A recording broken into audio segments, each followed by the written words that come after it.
Hello students. जी हाँ, यदि आपकी भी पढ़ाई कोरोना के कारण सही नहीं चल रही है तो स्टूडेंट्स घबराने की कोई ज़रूरत नहीं है, क्योंकि यूट्यूब पर पहली बार हम अपने चैनल पर कक्षा 10 के सभी विषयों की तैयारी कराते हैं, वो भी निःशुल्क। और हमारी वीडियो में यूपी बोर्ड में 2011 से अब तक जो भी पेपर हुए हैं उनमें आए हुए सभी प्रश्नों को शामिल किया गया है।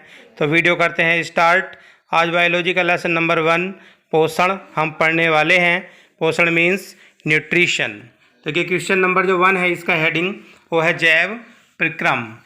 तो यदि सभी जो जीवधारी होते हैं उनमें जो आधारभूत आवश्यकताओं की पूर्ति हेतु कुछ संश्लेषणात्मक और विखंडनात्मक क्रियाएं सदैव चलती रहती हैं, ये सभी प्रक्रियाएं जो जीव को जीवित बनाए रखने में सक्षम होती हैं जैव प्रक्रम कहलाती हैं। और इस लेसन के 4 पार्ट हमारी बुक में दिए गए हैं। यूपी बोर्ड और सीबीएसई बोर्ड दोनों ही बोर्ड में ये क्वेश्चन जो है ये पेपर्स में आते हैं और ये मोस्ट है। तो फर्स्ट इसका जो था जैव प्रक्रम, और इसके 4 पार्ट हमारी बुक में दिए गए हैं। पहला है जैव प्रक्रम यानी कि पोषण, उसके बाद सेकंड नंबर पे श्वसन और थर्ड नंबर उत्सर्जन और परिवहन। चारों पार्ट की वीडियो हम अपने चैनल पे लोड करने वाले हैं। आप लोग हमारे चैनल को सब्सक्राइब करिए और वीडियो को लाइक करिए, ताकि ये सारा वर्क आप जो है अच्छे से नोट करके अपनी पेपर्स की तैयारी कर सको। उसके बाद दूसरा हेडिंग आता है उपचयी क्रियाएं। तो वे क्रियाएं जिनमें सरल कार्बनिक पदार्थों से जटिल कार्बनिक पदार्थों का संश्लेषण होता है उपचयी क्रियाएं कहलाती हैं। और इसका जो एग्जाम्पल है वो है प्रकाश संश्लेषण। नेक्स्ट हेडिंग आता है अपचयी क्रियाएं। तो वे क्रियाएं जिनमें जटिल कार्बनिक पदार्थ सरल कार्बनिक पदार्थों में टूट जाते हैं उन क्रियाओं को अपचयी क्रियाएं कहलाती हैं। और इसका एग्जाम्पल है श्वसन तथा पाचन। नेक्स्ट हेडिंग आता है पोषण। देखिए ये सब टिप्पणी वाले क्वेश्चन हैं, 2 नंबर और 1 नंबर में। ये आप लोगों को अति लघु और लघु में मिल सकते हैं। विस्तृत उत्तरी के लिए आप लोगों को दूसरे क्वेश्चंस को बताया जाएगा। उसके बाद आता है अपचयी क्रियाएं। तो वे क्रियाएं जिनमें जटिल कार्बनिक पदार्थ सरल कार्बनिक पदार्थों में टूट जाते हैं अपचयी क्रियाएं कहलाती हैं, श्वसन और पाचन। और नेक्स्ट हेडिंग था हमारा पोषण। तो जीवों को जो अपने जीवन चक्र को पूरा करने के लिए कई कार्बनिक तथा अकार्बनिक पोषण पदार्थों की आवश्यकता होती है।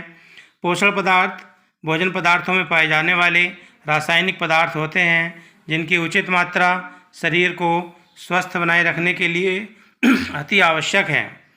नेक्स्ट हेडिंग जो आता है इसका पोषण या भोजन की आवश्यकता। तो हमें भोजन की आवश्यकता क्यों है? तो अपने जीवन चक्र को चलाए रखने के लिए ऊर्जा की आपूर्ति करने के लिए हमें भोजन की आवश्यकता होती है, और भोजन के ऑक्सीकरण से ही हमें ऊर्जा प्राप्त होती है, और उस ऊर्जा से हम अपने दैनिक कार्यों को संपन्न कर पाते हैं। ये सारा जो वर्क है लेसन नंबर 1 बायोलॉजी का पोषण न्यूट्रिशन का वर्क है। आप लोग इसे कंप्लीट करें, अपनी नोटबुक पे राइट करें और लर्न करें। नेक्स्ट हेडिंग है भोजन की आवश्यकता क्यों है? शरीर की वृद्धि के लिए है। शरीर में टूट फूट यदि कहीं पे है तो वहाँ मरम्मत होती है, उसके लिए भी हमें भोजन की आवश्यकता है। और नेक्स्ट हेडिंग है रोगों से रक्षा। तो भोजन हमारे शरीर की प्रतिरोधक क्षमता को बढ़ाने में सहायता करता है। प्रोटीन विटामिन खनिज लवण आदि महत्वपूर्ण पोषक पदार्थ हैं। और पोषण के प्रकार, तो 2 प्रकार का पोषण होता है, एक स्वपोषी पोषण और एक परपोषी पोषण। तो स्वपोषी पोषण वो होता है जिसमें जीव अपने भोजन का निर्माण स्वयं करते हैं, वह स्वपोषी पोषण कहलाता है। और ये पौधे जो पेड़ पौधे होते हैं वो सूर्य के प्रकाश और कार्बन डाइऑक्साइड की उपस्थिति में जो उनका ग्रीन पार्ट होता है क्लोरोफिल, वो अपने भोजन का निर्माण करना शुरू कर देता है।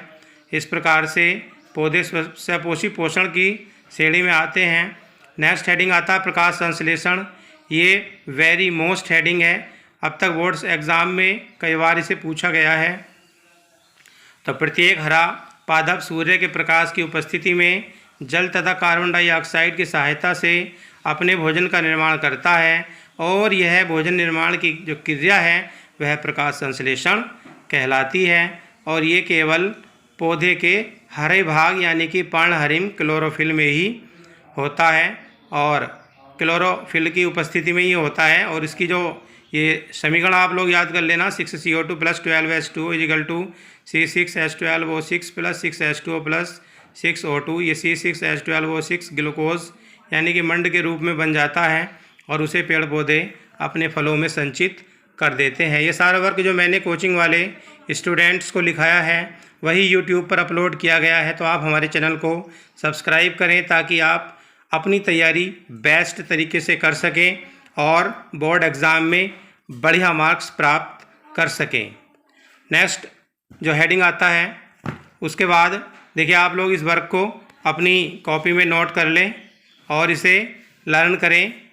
हम अपने कोचिंग में प्रत्येक संडे को टेस्ट कराते हैं। यदि आप भी टेस्ट क्वेश्चंस को सॉल्व करना चाहते हैं तो कमेंट्स में बताएं और चैनल को सब्सक्राइब करें तथा हमारी इस वीडियो को लाइक करें। इस सारे वर्क को हमने अनसॉल्व्ड पेपर और बुक की हेल्प से कंप्लीट किया है। नेक्स्ट हेडिंग जो आता है, प्रकाश संश्लेषण की क्रिया पौधे के किस भाग में होती है? तो पत्तियों के हरित लवक में होती है। जो ग्रीन पार्ट होता है उसमें ये क्रिया होती है प्रकाश संश्लेषण की। नेक्स्ट हेडिंग आता है रंध्र। तो रंध्र देखिए, पौधे में जो रंध्र है वो श्वसन के लिए हेल्प करता है और पत्ते के निचले हिस्से पर रंध्र पाए जाते हैं और नीचे रंध्र का इसमें चित्र भी दिया गया है। बीच में देखिए रंध्र छिद्र, केंद्रक और रक्षक कोशिका की आंतरिक मोटी भित्ति, रक्षक कोशिकाएं। इस वर्क को आप अपनी नोटबुक पे कंप्लीट कर लें और यदि कोरोना की वजह से आपकी पढ़ाई भी बाधित है तो आप हमारे चैनल पे आकर के सभी विषयों को निःशुल्क और बिल्कुल ट्यूशन टाइप पढ़ सकते हैं।